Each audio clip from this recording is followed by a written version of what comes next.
Saudações, senhoras e senhores! Sejam bem-vindos a mais um vídeo do canal Sala de Guerra, e no vídeo de hoje nós falaremos sobre os Maoris, os temíveis guerreiros neozelandeses, um pouquinho da sua história, um pouquinho da sua cultura e por que eles eram guerreiros tão temíveis.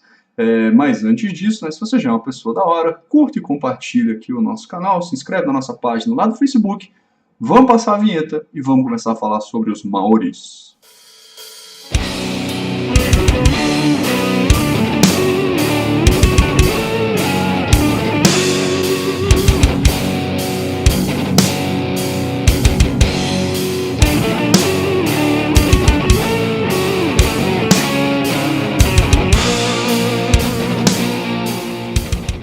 Os Maoris são um povo de origem polinésia, que chegaram à Nova Zelândia durante o final de uma série de migrações oceânicas durante o século XIII da Era Comum. Como não foram encontradas evidências humanas anteriores aos Maori, acredita-se que a Nova Zelândia tenha sido a última porção de território a ser colonizada pelo ser humano na Terra. Durante o período inicial da colonização Maori, conhecido como a colonização ou período arcaico, aves gigantes abundantes na região, como as moa, serão predadas pelos Maori, que também praticarão a pesca e a agricultura, principalmente de batata doce ou cumara. Talvez esse seja o grande motivo dos Maori serem guerreiros tão grandes e fortes. Até o contato com os europeus, os Maoris apresentavam uma tecnologia neolítica. Ferramentas e armas eram fabricadas utilizando madeira, ossos de baleia, pedra e fibras vegetais. Durante o século XV, o resfriamento das ilhas da Nova Zelândia, associado a uma série de eventos geológicos, como terremotos e tsunamis, irão transformar a sociedade Maori. Várias espécies de aves serão extintas, as tribos começam a disputar território e recursos e se deslocam para o interior da ilha, onde constroem posições fortificadas chamadas pá. O canibalismo aparece entre os Maoris nesse período, conhecido como período clássico, e é durante esse momento da história Maori que se desenvolve a cultura guerreira. Durante os séculos 17 e 18, começam os contatos entre os Maoris e os ingleses, que muitas vezes terminam em alguns europeus canibalizados. Ao longo do século XIX, começa a colonização de fato da Nova Zelândia por europeus, fato que acarretará diversas guerras entre colonos ingleses e maoris entre os anos de 1820 e 1872. Com o fim das guerras, a cultura maori passa a ser suprimida pelos neozelandeses brancos, gerando uma série de lutas políticas até que, a partir de 1960, a cultura maori passa a ser retomada e incentivada como parte da história e cultura neozelandesa. Mas nos foquemos agora nos guerreiros maoris e em suas armas. Com as mudanças climáticas do período clássico, as tribos maoris se militarizam, uma vez que nesse período elas passam a competir por territórios e recursos. Os hapu, ou grupos tribais, passam a ser liderados por um ariki, um chefe guerreiro que representa a força e mana da tribo. O mana é um conceito difícil de traduzir, significando algo como respeito, prestígio e autoridade que o indivíduo traz dentro de si. Outro conceito-chave, e também de difícil tradução, que envolve a vida guerreira maori, é o utu, algo como um pagamento recíproco por uma ofensa. A aquisição de mana e a desforra de um utu serão os grandes motivadores das guerras entre as tribos maori. E essas lutas entre tribos são marcadas por ataques violentos de grupos de guerreiros liderados pelos ariki. Para se defenderem desses ataques, as tribos passam a construir as pá, fortalezas geralmente cavadas em colinas e pontos estratégicos de acesso às vilas, sendo compostas por paliçadas de madeira, terraços escalonados e conjuntos de trincheiras. As pá se provarão efetivas contra os ataques de tribos rivais e posteriormente contra os europeus, que mesmo com suas tecnologias superiores, encontrarão dificuldades em destruir esses redutos fortificados.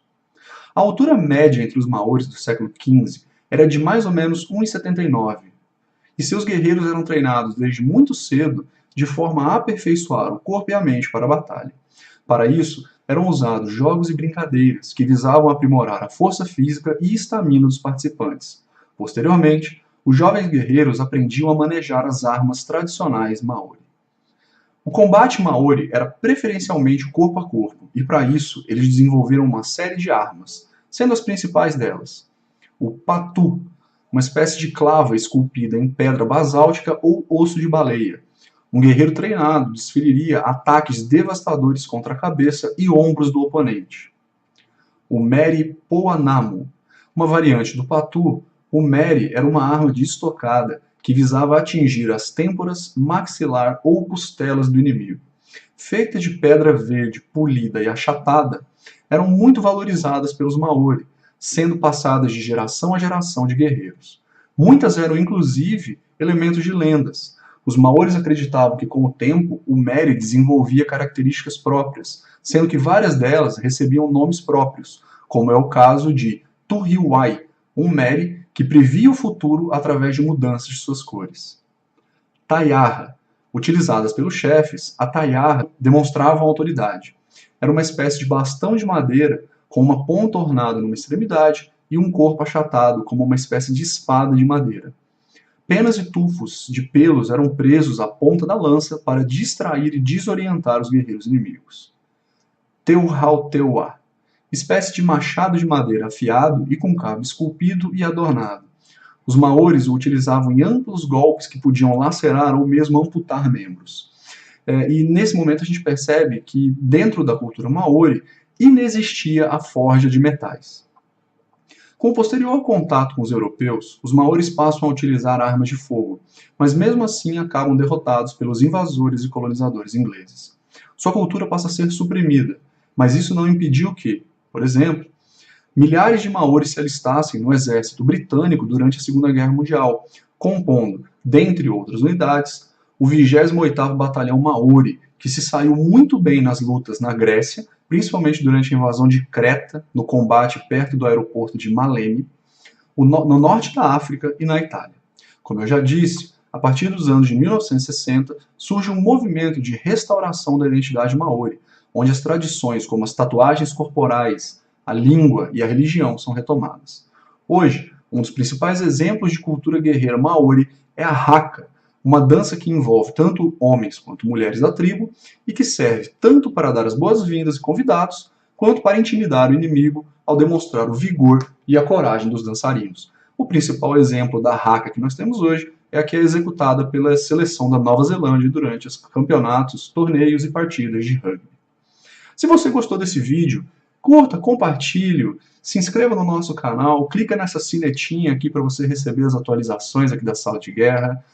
Vá à nossa página no Facebook, faça parte, interaja e converse comigo aqui pelos comentários. Eu vou deixando o meu abraço para vocês, agradeço mais uma vez, espero que vocês tenham gostado e fui!